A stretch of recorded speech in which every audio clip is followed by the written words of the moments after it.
Kenapa mata saya belah kanan ni macam ganggu je tu? Ganggu apa? Tak tahu. Sudah. Dia tu macam tak nampak. Saya tengok cikgu nampak sebelah je. Kiri okey, tadi okey je. Pasal cikgu buka tadi tu. Orang yang catat salah silah, dia mesti orang hebat. Dia mesti ada sesuatu yang kenapa dia kena catat. Cikgu boleh nampak.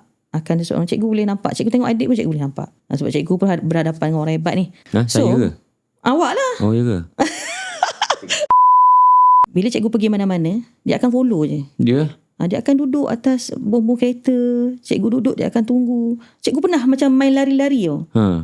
Test. Jadi macam nak masuk dalam kejap lah. Tengok dia ada ke tak ada. Cikgu dalam, cikgu duduk kan. Dia masih lagi ada kat situ. So kalau cikgu berada, touchdown mana-mana, dia akan ada kat depan tu.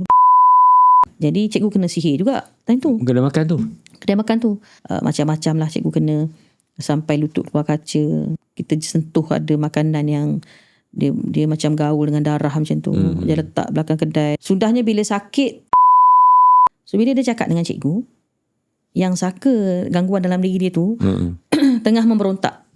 Dia melompat-lompat. Dia kata, tolong cikgu. Dia tengah nak ni saya. So dia cuba struggle nak buat. Bila kita sembuh, dia rasa dia kata ada satu angin besar keluar daripada mulut dia, sap keluar macam tu. Dia memang Tamil. Dia masuk Islam. Bila cikgu cakap dengan dia, cikgu nampak keturunan dia dibunuh. Dia terkejut. Mana cikgu tahu? Rupanya dia tak salah pun tak ikut. Jadi benda tu jadi masalah. Tapi yang tak masalah sekarang sebab muka cikgu dah jelas lah. Dia lagi ke tepi pula. Lagi ke tepi.